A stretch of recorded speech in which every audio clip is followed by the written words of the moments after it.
Dios les bendiga a mis hermanos y amigos que me escuchan por las redes. Complaciendo peticiones, como les decía, y ante la realidad del desconcierto y sensacionalismo, ante las últimas señales de evento del fin, les traigo el tema, el fin del mundo antes del amanecer, bajo ese título. Considero es un título adecuado ante el desconcierto, por citar un ejemplo generado por el COVID. Esta pandemia ha generado muchos temas musicales de artistas que expresan ese desconcierto popular presente en el mundo entero. Con tan solo considerar alguna estrofa de estas canciones veremos esto. Por ejemplo, la que sigue, tomada la canción de Buena Fe, Valientes, de su álbum Carnal, dice así: el miedo va goteando de los valientes, antes que los sudores y que la sangre. El instinto genuino que ya la advierte permutar de destino, se le hizo tarde. ¿Qué estoy haciendo aquí?, dice el estribillo. Amando a este país como a mí mismo. No que va, no hay heroísmo. Vine a darle un beso al mundo y nada más. El desconcierto y sinsabor de las personas sin Cristo me rompe el corazón. Ellos deberían saber que estos males solo son señales de un mundo en decadencia que sí llega a su fin, pero para un nuevo amanecer glorioso de un mundo mucho mejor, y que no es demasiado tarde para cambiar de destino y pertenecer a Él. Y sí pueden cambiarlo, solo que deben entregarse a Jesucristo. De modo que consideraremos en esta mañana una gran verdad. Los males presentes solo son señales de la cercanía, del advenimiento de Jesucristo como un mundo mucho mejor. Le invito a orar. Padre, gracias, Señor, por esta mañana en que podemos, Señor, buscar en tu palabra dirección a nuestra vida. Más en estos tiempos, Señor, de tanto dolor y tantos problemas. En ti confiamos y depositamos nuestras vidas para que tú, Señor, nos hables a través de tu Espíritu y tu palabra. Úsame con poder y te damos gracias, Señor, en el nombre de Jesús. Amén. El fin del mundo antes de un nuevo amanecer es el anuncio bíblico. La Biblia anuncia el fin del mundo conocido como ya ha pasado en la historia. ¿Sabía eso? Pedro, hablando de los burladores que negarían el fin del mundo, dice que estos, dice el texto en 2 de Pedro 3 del 5 al 7, puede buscar allí también, estos ignoran voluntariamente que en el tiempo antiguo fueron hechos por la palabra de Dios los cielos y también la tierra, que proviene del agua y que por el agua subsiste, por lo cual el mundo de entonces pereció anegado en agua. Pero los cielos y la tierra que existen ahora están reservados por la misma palabra, guardados para el fuego en el día del juicio y de la perdición de los hombres impíos. El apóstol dice que esto sucederá súbitamente como ladrón en la noche, en el día preparado por Dios, en el cual los cielos encendiéndose, dice el texto, serán deshechos, y los elementos siendo quemados se fundirán. Eso está en 2 de Pedro capítulo 3, versos 10 y 12. Es decir, que aquellos que le parecen imposibles y le hasta risibles que el mundo se vaya a acabar, el mundo conocido, ignoran que esto es algo que ya pasó. Es algo que ya pasó antes en la historia mediante el cataclismo de un diluvio. Y ahora simplemente volverá a pasar mediante el cataclismo de fuego. La Biblia relata en Génesis 6 cómo el mundo de entonces fue anegado en agua mediante el diluvio universal, donde solo Noé con su familia y los animales dentro del arca sobrevivieron para repoblar un planeta Tierra con una nueva geografía, donde más del 70% es agua. De hecho, deberíamos más bien llamar a nuestro planeta agua que tierra en estos momentos. Dice que cuando se anunció el diluvio, la gente se rieron.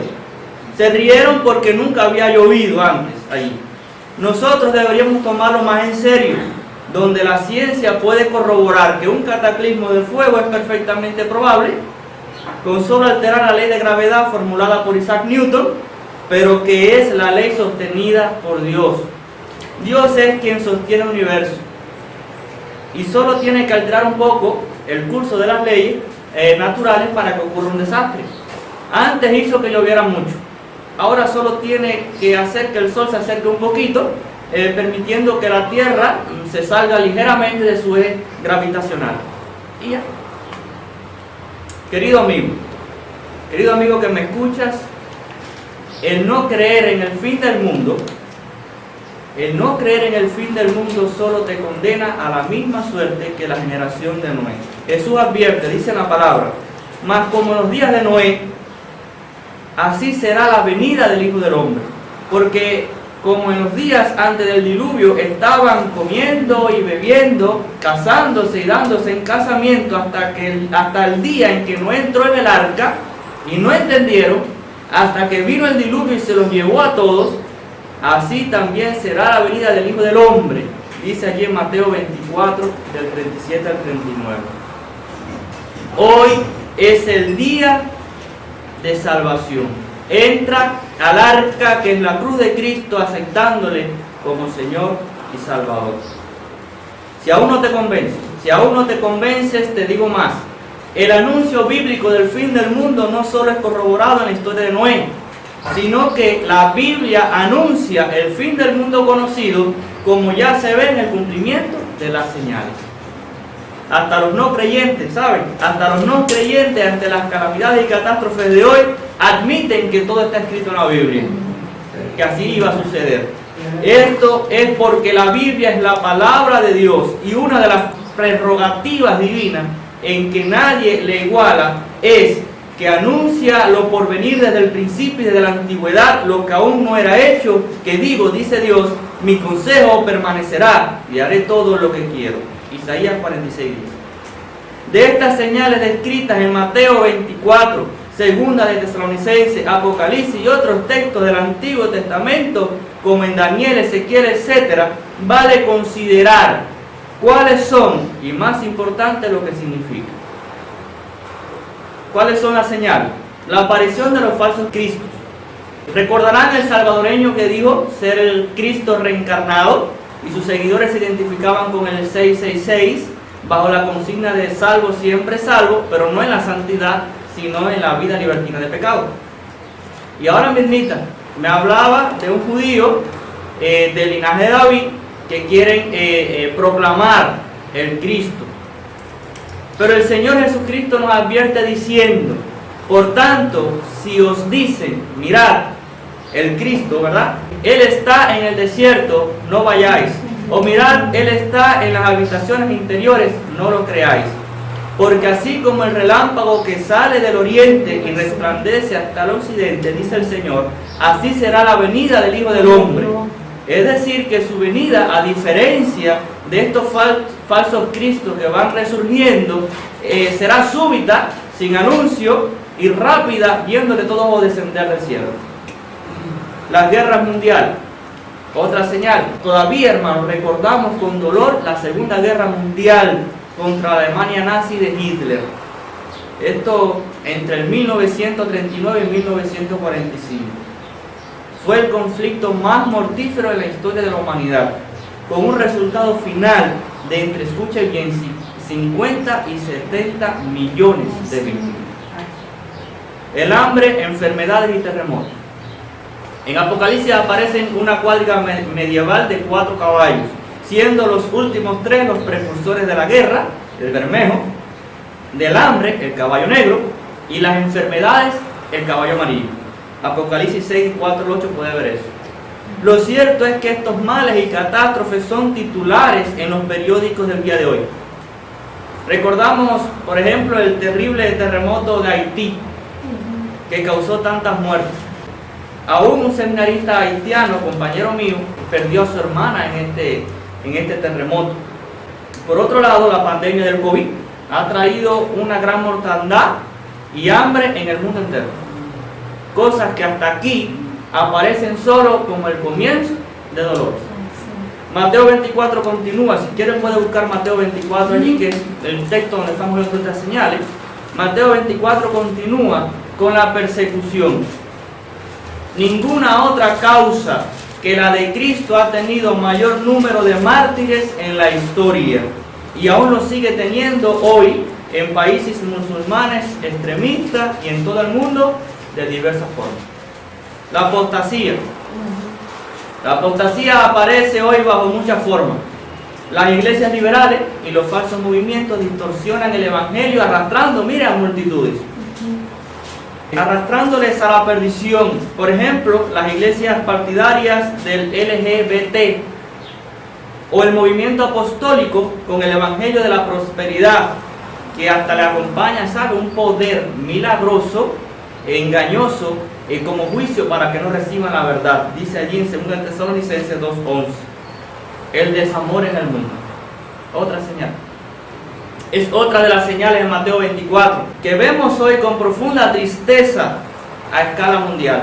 Hoy más que nunca hay divorcio, padres despreocupados, hijos rebeldes, las relaciones sociales y profesionales bajo el mero interés personal y desconsideración al prójimo, leyes injustas, etc. Se hace patente de forma general el dicho de que nadie quiere a nadie y que se acabó el querer. La evangelización mundial. Bueno, esta es una señal positiva. Nos alegra ver cómo el cristianismo se ha difundido hoy por todo el mundo, llegando a ser la religión con más adeptos en el mundo entero. El anticristo. Bueno, hay mucho sensacionalismo en torno a la persona del anticristo. A lo largo de la historia se ha identificado a varias figuras, como el Papa. Hoy se añaden sospechas a organizaciones como la ONU, los Illuminati, algún presidente de Estados Unidos. Se habla de conspiraciones secretas de dominio mundial y cosas que, aunque pueden tener algo de verdad, parecen más bien una cacería de brujas. La Biblia presenta al anticristo como un líder político con dominio universal que se opondrá al cristianismo. En Apocalipsis 13:7 lo vemos. Pablo nos dice que éste aparecerá antes de la venida de Cristo para ser destruido por el Señor mismo. 2 Tesalonicenses 2:8. Este personaje trataría de usurpar las prerrogativas divinas para él. 2 Tesalonicenses 2:4. Pero Juan nos dice que escuche bien esto, Juan nos dice que el espíritu del anticristo ya está en operación en aquellos que negaban a Cristo, y se hace evidente incluso a sus destinatarios romanos en Apocalipsis que el emperador romano Nerón calzaba como tipo del anticristo, autoproclamándose divino y persiguiendo cruelmente a los cristianos. Puede ver los pasajes en su carta, en 1 de Juan 2, 18, 22, 4, 13.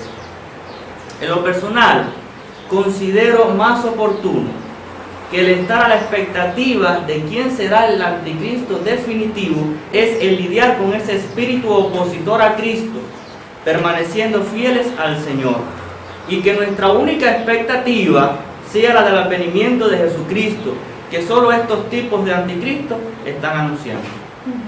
La gran tribulación. Hoy está de moda la tesis del rapto antes de la tribulación. Sin embargo, las Escrituras enseñan que el arrebatamiento de la iglesia es en la venida de Cristo luego de la gran tribulación. Puede verlo en Mateo capítulo 24, 29 al 31, que dice inmediatamente después de la tribulación de aquellos días. Y es que Cristo viene y dice que manda a sus ángeles a arrebatar su iglesia. Que en Apocalipsis 3:10 diga que seremos guardados de la hora de prueba, responde a la oración sacerdotal del Señor en Juan 17:14. No ruego que los quites del mundo, sino que los guardes del mal.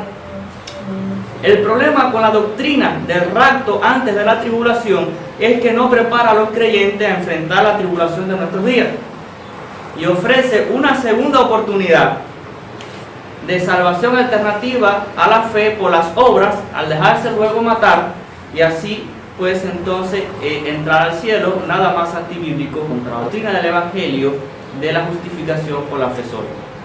Los cataclismos y catástrofes naturales, otra señal.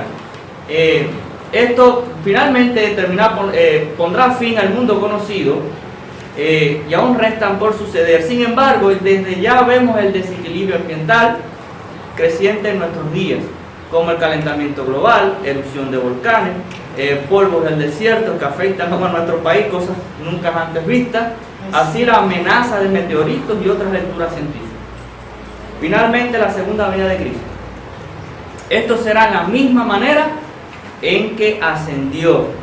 Dice que todos les veremos, todo ojo en el planeta, descender de los cielos en una nube.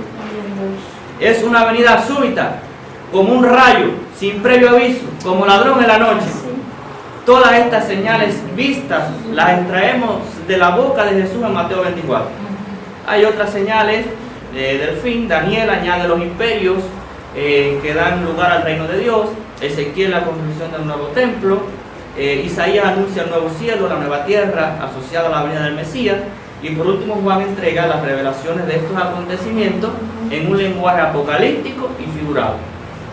Como hemos podido apreciar, la mayoría de estas señales son calamidades. Pero ¿por qué se le llaman señales? ¿Por qué se le llaman señales? ¿A qué apuntan? ¿Qué es lo importante de ellas? Eso es el significado de las señales. Estos males son señales de que la venida de Cristo está cerca. Hoy hay mucho desconcierto ante estos males, pero el creyente está confiado y entiende lo positivo de que este mundo ya no da más y Cristo viene pronto. La Biblia compara esto al alumbramiento de la mujer. Cuando la mujer sabe que espera a un hijo en su vientre y siente los dolores de parto, a pesar de lo fuerte que sea el dolor, se alegra, porque su hijo viene al mundo y una vez recibido, piensa que valió la pena aguantar los dolores de parto. Y así que una vida resurja de sus entrañas y un nuevo hombre nazca en el mundo. Sin embargo, hay mujeres que no quieren ser madres y abortan, pero para ellas el dolor de parto es cosa impensable y no necesaria. Bueno, en estos dos tipos de mujeres se encuentran reflejados los incrédulos que no quieren el nuevo mundo de Cristo, que quieren continuar con su vida de pecado, como la mujer que aborta. Y por otro lado, los creyentes que anhelan la venida del reino de Cristo, como la mujer a su hijo amado queriendo ser madre. Ahora bien, lo importante para la madre no son los dolores, sino el alumbramiento. Aquí tenemos dos embarazadas. Está Yani y está Daisel allí. Yo creo que ellas, más que los dolores, lo que están pensando es en tener a ese bebé. Ah, mira, Daisel aquí, Daisel para allá. Están aquí las dos. Y cuando vean los dolores, va a pasar que, bueno, están los dolores, pero ya mismo está llegando. Y hasta quieren, de alguna manera, que esos dolores lleguen para parir, porque hoy quieren parir. Qué tremendo. No nos gustan los dolores, ustedes no quieren sufrir dolores. ¿Quién les gusta los dolores? ¿Verdad que no? Pero saben que eso va a dar lugar a que nazca su hijo. Amados, no es tanto los dolores lo que se piensa, ni el detalle, ni dónde duele, ni cómo duele. Lo importante es lo que simboliza. Llegar los dolores, viene Cristo. Viene Cristo. Así debemos evitar el sensacionalismo tras las señales y eventos del fin y concentrarnos en lo que realmente importa, soportar estos sufrimientos con fidelidad a Cristo para reinar con Él en su venida. El incrédulo no puede ver con optimismo el mal ni hallar sentido al caos, pues no tienen esperanza. Pero Juan ofrece en Apocalipsis, detrás de escena de las catástrofes, a un Cristo entronizado al control de todo, llevando a cabo sus juicios y planes salvíficos a la humanidad, sabiendo que nos guarda de todo mal, donde ni la muerte tiene la última palabra, sino Dios, que dice: he aquí, yo hago todas las cosas nuevas. Hermanos, ante los problemas recientes, pandemias, hambres, persecución, apostasía, falsos cristos, catástrofes, no debemos tener miedo, sino saber que la venida está cerca. No es importante saber cuándo, y no se sabe, sino cómo vendrá, es decir, en las nubes de repente. No es importante los detalles de las señales y los tiempos, sino lo que apuntan, que la venida de Cristo está cerca. Lo más importante que todo es permanecer fieles para recibir la corona de vida.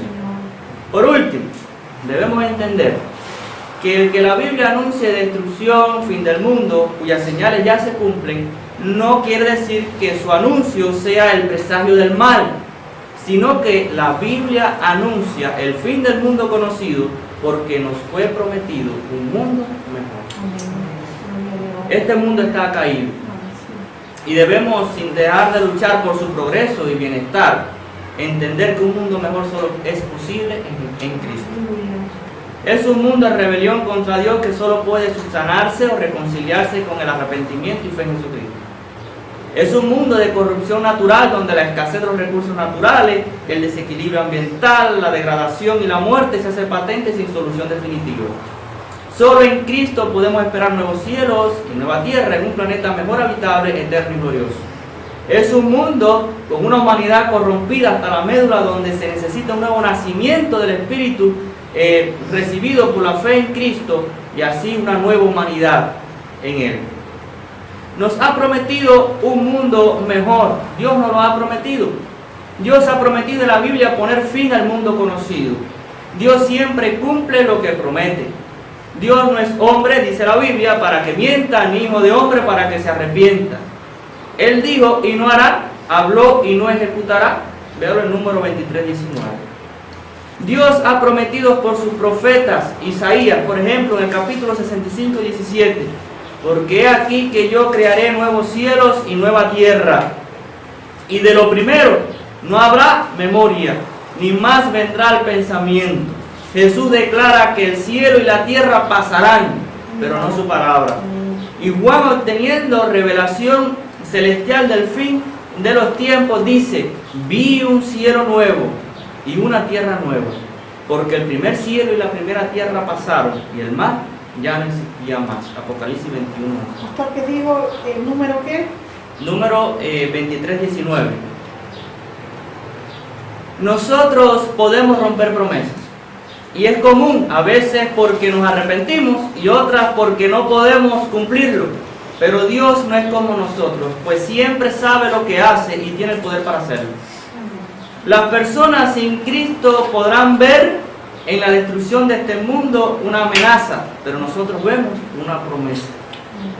Pedro dice en el mismo pasaje de su carta que hemos visto: pero nosotros esperamos, según su promesa, cielos nuevos y tierra nueva, escuche bien, en los cuales mora la justicia de Dios.